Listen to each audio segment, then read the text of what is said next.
Radio Red de RCN. Grandes audiencias en la hora de la verdad, al oído.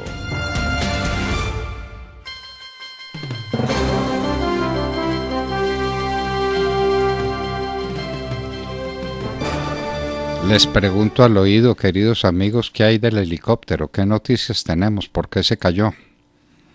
No, ninguna noticia, doctor. ¿Ninguna? No, pero imagínese. Pero, perdóneme, ¿esto no es una democracia?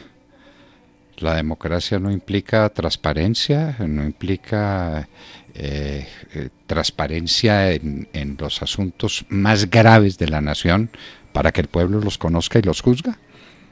¿Se pueden estar ocultando verdades de este tamaño? ¿Hechos de este tamaño? ¿Por qué sigue...? Usted lo dice bien, doctor Fernando, en una democracia. Bueno, pues es que se supone que es la que tenemos, Santiago, ¿o no? Yo Por no eso tengo le digo, derecho... en una democracia bueno, eso es lo que debe ocurrir. Bueno, entonces, nosotros diríamos que a estas alturas debíamos saber desde hace rato, qué pasó con el helicóptero Black Hawk que se cayó en el río Inírida, ahogando. ¿Usted se imagina esa muerte? Es que yo cada vez que pienso en el tema me horrorizo.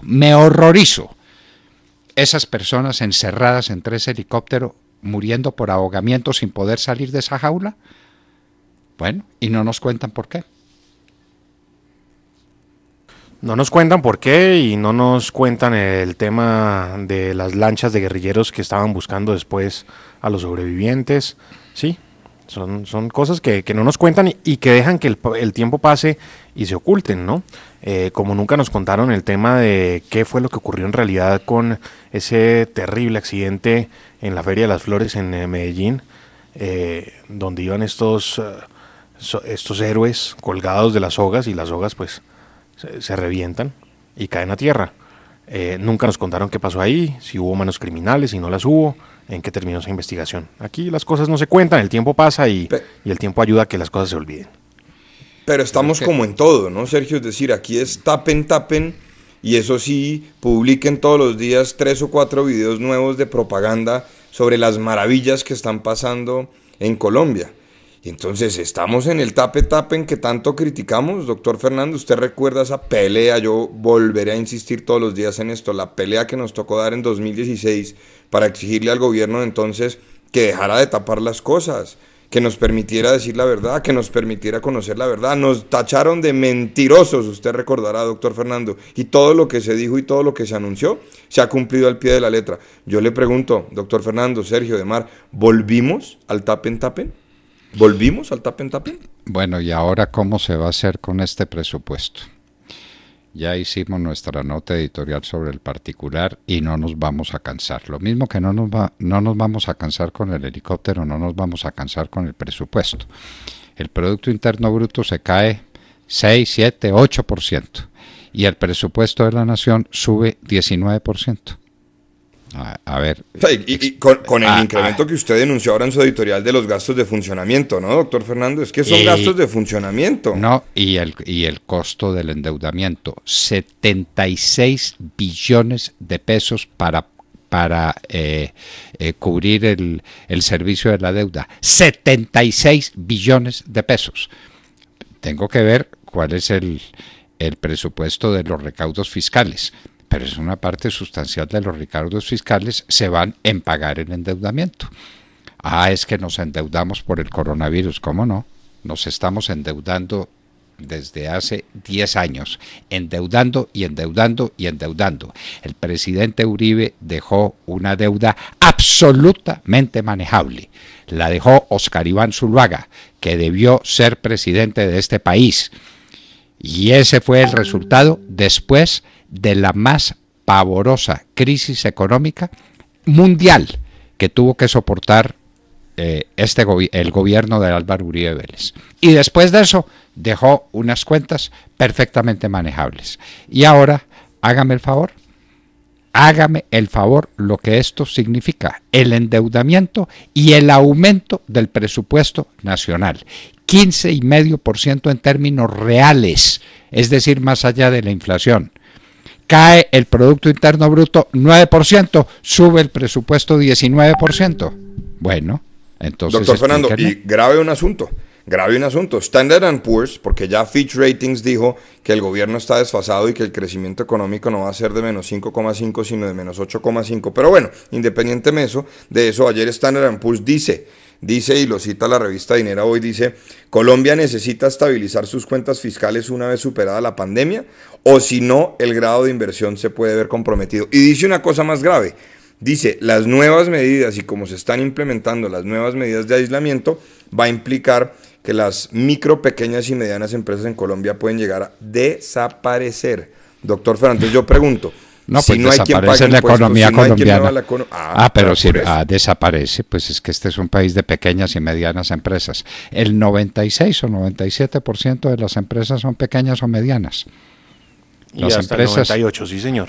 bueno, las empresas grandes en Colombia son la excepción y hay que mantenerlas y hay que impulsarlas, claro que sí, y ojalá hubiera muchas más grandes. Pero la empresa mediana y pequeña es lo que sostiene el tejido social y el tejido económico de este país. Bueno, en fin, cambiamos de tema. ¿Cómo es eso que la Defensoría del Pueblo le queda al partido de la U? Pues les cuento muy al oído que ya habíamos anticipado que el camino estaba lleno de piedras y todas tenían una marquita pequeñita que decía Partido de la U. Pues resulta que antes de ayer, hubo una reunión entre el presidente del Partido de la U, recuerda quién es, ¿no? El presidente del Partido de la U. Aurelio Iragorri, ¿no, Ademar? Sí, señor, a quien le han llamado, le han Minchirinchi. bautizado Chirrinchi en el departamento del Cauca. ¿Quiénes? Los indígenas, Leemos. los hermanos indígenas. No, fueron los hermanos indígenas los que le decían ministro Chirrinchi. Y nosotros pues simplemente copiamos lo que ellos dijeron. Nosotros no. Minchi Entonces, bueno. cuando era ese ministro término tiene derechos de autor aquí en La Hora de la Verdad. Bueno, el caso es que se ha revelado en las últimas horas un audio que tiene algo así como 8 minutos y medio, revelado por el portal La Silla Vacía, donde se escucha claramente el mensaje de WhatsApp que envió el presidente del Partido de la U, el director del Partido de la U, Aurelio Iragorri, donde le cuenta a los representantes a la Cámara de una reunión que tuvo con el mandatario Iván Duque, en la que se presentó algunas hojas de vida del Partido de la U para que fueran consideradas para el reemplazo de Carlos Negret en la Defensoría del Pueblo. Se habla claramente en el audio de lo que planteó Iragorri al presidente Iván Duque, de Elizabeth Martínez, que ella es la secretaria de la Comisión Tercera de la Cámara de Representantes. También se habla de Alfonso Campo Martínez, quien sería el nuevo director de la Unidad Nacional de Protección, por lo que escuchamos. El doctor Iragorri le llama a la unidad, le llama agencia. Y bueno, esto da varias lecturas. A mí me gustaría que escucharan un poco de ese audio, lo tengo acá, lo voy a disparar desde aquí, desde mi equipo, para que no se preocupe Germán y Cinti. Lo voy a disparar de acá y escuchen ustedes, esta fue la conversación que reveló La Silla Vacía, que es la que tiene los derechos sobre este audio. Muy buenas tardes para todos los honorables representantes a la Cámara. Ayer se sostuvo la reunión 2:30, el presidente me atendió a las 3 de la tarde, salí de ahí prácticamente a las 5, en donde discutimos con absoluta sinceridad el tema de cada uno de los nombres enviados por el partido y el tema en general de la relación de este partido y cómo se siente su bancada con respecto al trato del gobierno nacional. En la discusión entramos en el tema de la hoja de vida de Elizabeth y de Poncho. Yo lo llevé a la discusión. Él me señaló que daba por recibidas esas 2 hojas, pero al mismo tiempo me señaló que no eran sus candidatos. En el peor de los mundos, diría uno, ¿no?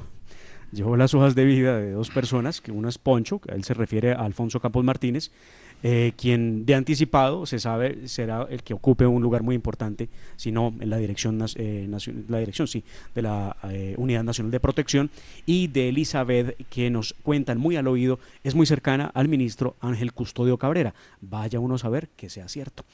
Pero esto no es cuento del pasado, es el partido de la U, partido que no es partido de gobierno, ¿cierto? Partido que le ha hecho oposición al gobierno del presidente Iván Duque, pero bueno, está el presidente buscando algún grado seguramente de gobernabilidad a través de estos acercamientos. No, pero es decir, eso sí es repartir mermelada sobre la tostada y poner la Defensoría del Pueblo en manos de la oposición. ¿Pero esto qué significa? El futuro es de todos, el futuro es de todos, de la U, del Partido Liberal. Fuerza, claro. Fuerza. Ahí. Sí. No, ese es Minchirrinchi, doctor Fernando, y ya lo están diciendo de frente, es decir, uno no puede, o yo no puedo creer cómo el actual gobierno se negó a llegar a unos acuerdos políticos para establecer una sana coalición de gobierno, alegando que todo era mermelada, que no tenía por qué atender a los parlamentarios, etcétera. Hay parlamentarios del Centro Democrático, doctor Fernando, que abiertamente nos han dicho que el presidente no los atiende y que el presidente ya los tachó de enemigos por 2 o 3 críticas que han hecho en privado, porque en público lo siguen respaldando, pero pues el partido de la U entonces sí tiene derecho a la defensoría. Pero pues ya pasaron 2 años de este gobierno, estamos en medio de la pandemia, no hubo participación política para los que lo apoyaron. Pues muy bien, preparémonos para el 2022 porque estamos en un gobierno de transición, doctor Fernando. Con toda claridad se lo digo. Kerensky se quedó en pañales, doctor Fernando. Pero fuerza, ¿no? Oigámoslo del mismo Minchirrinchi, para recordarlo. Vamos a cumplir. Fuerza. Que se cumpla el acuerdo. Fuerza. Porque se cumpla el acuerdo. Por los nazas del Cauca. Por los pueblos indígenas de Colombia.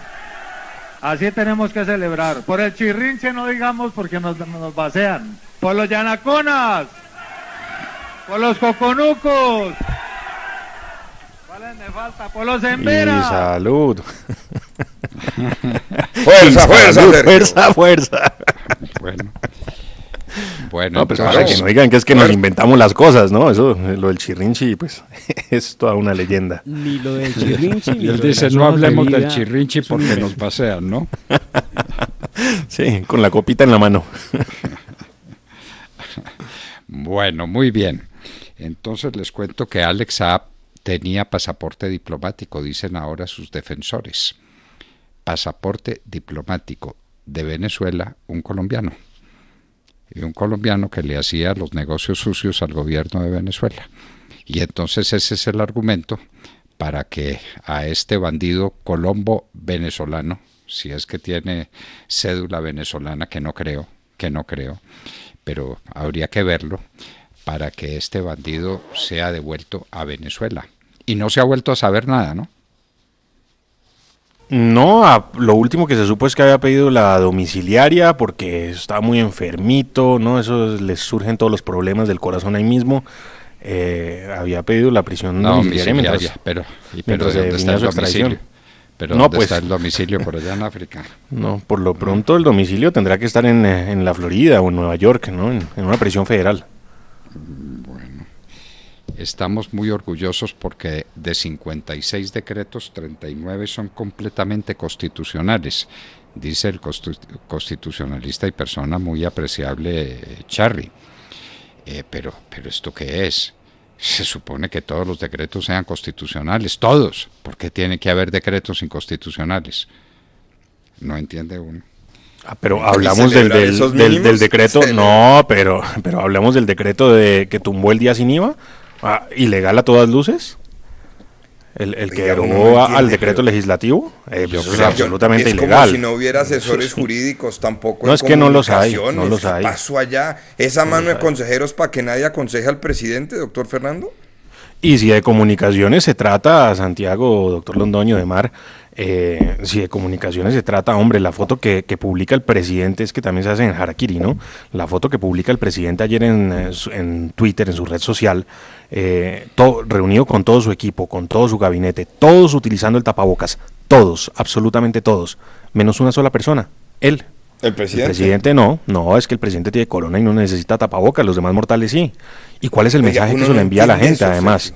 Y es un mensaje de fortaleza, ¿no? No, pues un mensaje de fortaleza que ha llevado a algunos a preguntarse. Que ha llevado a algunos a preguntarse si es que ya tiene los anticuerpos y nunca nos lo contaron, si es que ya el presidente generó los anticuerpos y nunca nos lo contaron. Pero lo cierto es que el mensaje que manda es fatal, porque cuando necesitamos que todo el mundo utilice el tapabocas, pues quien más debería dar ejemplo de ello no lo hace, rodeado de su equipo que sí lo hace. A lo Trump o a lo Bolsonaro, ¿no? Ayer el consejero político de presidencia, buen amigo de esta casa, Federico Hoyos, Pone en su Twitter: después de una prueba para la detección de COVID me informaron que estoy negativo. Gracias por sus mensajes de apoyo, fue un alivio. Por favor, cuiden, usen la máscara, saldremos adelante como país. Y pocos minutos después publican una foto desde la presidencia donde está el presidente en la mesa sin su tapabocas, mientras que todos los demás lo tienen. El 11º mandamiento creo que es no dar papaya, ¿no, Sergio? Sí. O yo me pregunto si es que tiene un tapabocas invisible y se están comercializando de esos, pues no sé. Bueno, y Demar, cuéntenos qué pasó en el Senado con el ascenso de los militares que estaban esperando ascenso, que se los tienen que aprobar en el Congreso de la República. ¿Qué pasó? El ascenso había quedado guardado desde el 16 de junio y pues no hubo extras, entonces tuvieron que esperar hasta el día de ayer, cuando por fin en el orden del día se puso el tema a consideración. Y pues como por variar, ¿no? La extrema izquierda, las FARC, opinando en contra de nuestros hombres de las Fuerzas Armadas, de nuestras fuerzas militares, ascenso donde estaba también programado el ascenso del general Zapateiro, el comandante del Ejército Nacional. Y bueno, pues han empezado una andanada en contra de nuestras fuerzas militares, nuevamente con el tema de los perfilamientos, nuevamente con lo que ellos llaman la sistematicidad del abuso en contra de la población civil.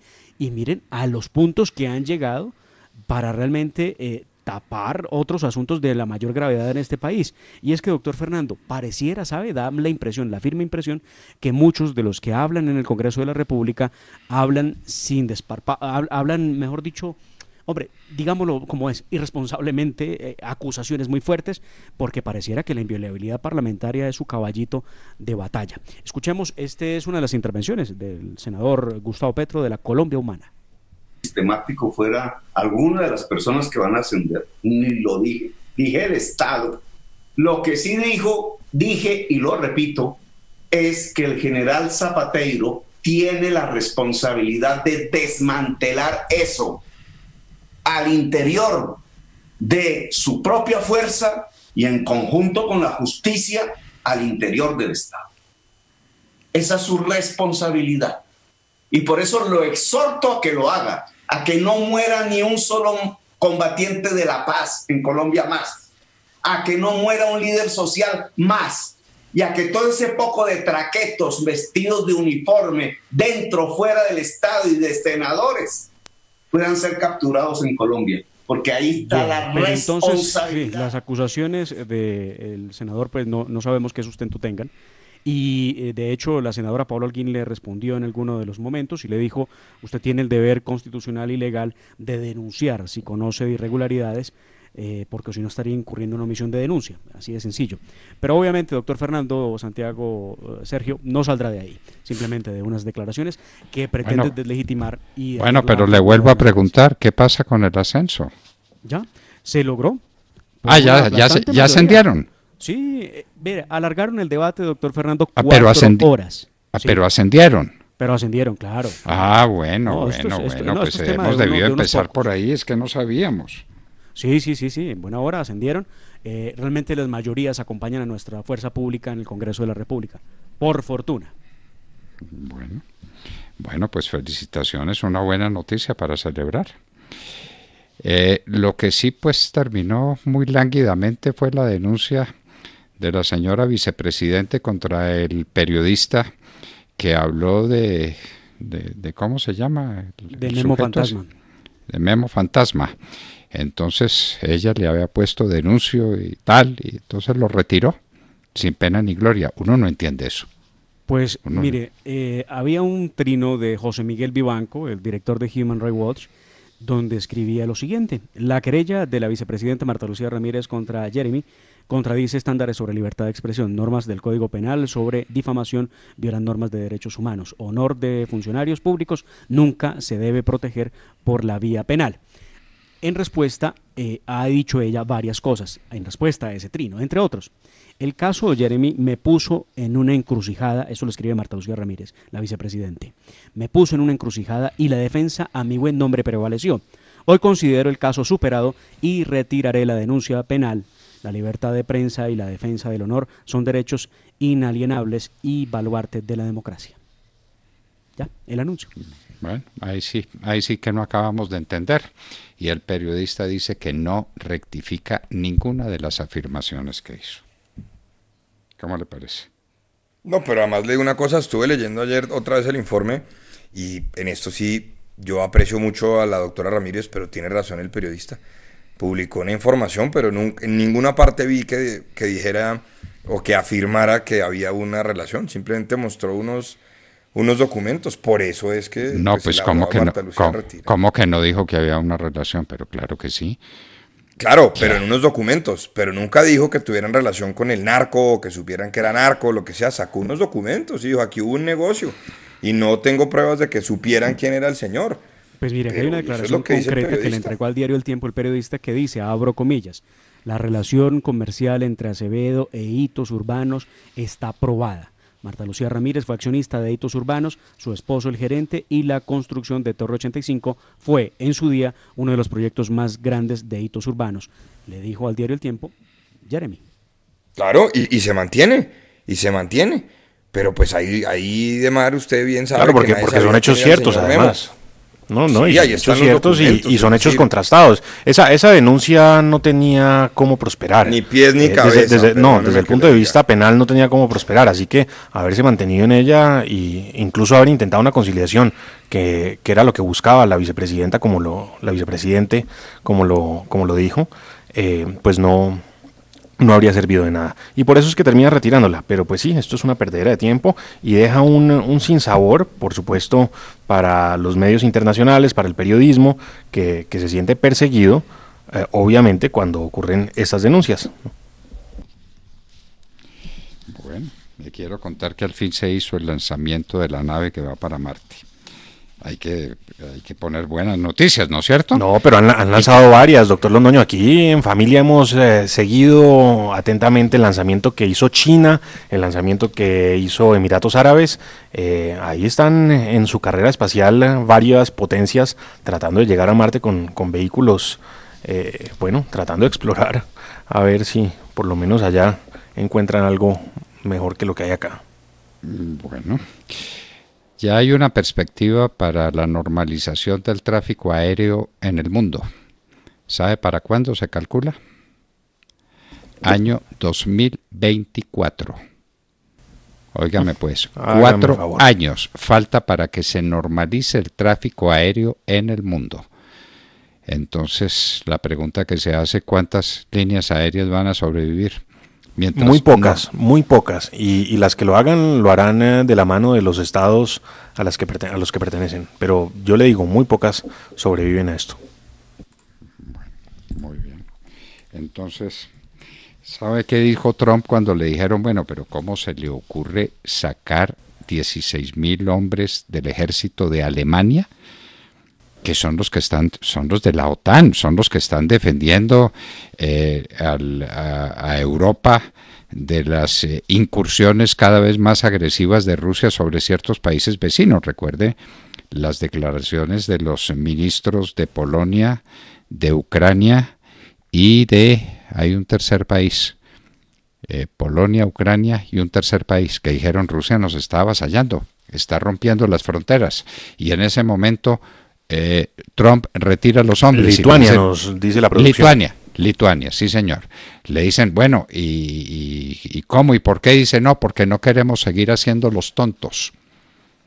Los tontos porque Alemania no pone plata y entonces la plata la está poniendo los Estados Unidos, entonces retira las tropas. Bueno, en fin. Pero vale la pena, y yo sé que ahí discrepamos seguramente con Sergio, con el doctor Londoño, etcétera, pero fue una de las promesas que hizo Trump en campaña, ¿no? Y Trump dijo, aquí nosotros no podemos seguir siendo el guardián del mundo si nuestros aliados, que son los que se benefician de esa protección, no van a aportar un poco más. Y la gente en Estados Unidos está pidiendo eso a gritos.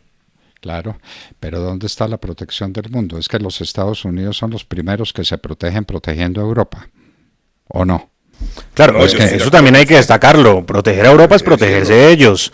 Luchar en Colombia contra el narcotráfico es protegerse de ellos. Esto no es que sea altruismo. Está perfecto, Eso es estoy de defensa acuerdo con de usted, Sergio, ellos. pero el tema es que en una democracia pues la gente vota por algo y Trump dijo, aquí no podemos seguir siendo eso y votaron por él. Es que ese es el tema, ¿no? O sea, eso es lo que yo digo, en ocasiones uno no está de acuerdo con una política, pero pues es la que se impone en las urnas. El único país del mundo donde eso no pasa es aquí. Aquí lo que digan las urnas no importa, Sergio, es que ese es el tema. Bueno, crisis en Colombia. Y ahora sí que es cierto, después de ese presupuesto, que hay crisis en Colombia. 19% de aumento en el presupuesto cuando hay un 5, 6, 7, 8, 9% de caída en el PIB y cuando la inflación es solo del 3,5%. Crisis. Hablaremos de la crisis con la senadora por el Centro Democrático Paloma Valencia, generación del 14. Y les hablábamos Al oído. al oído.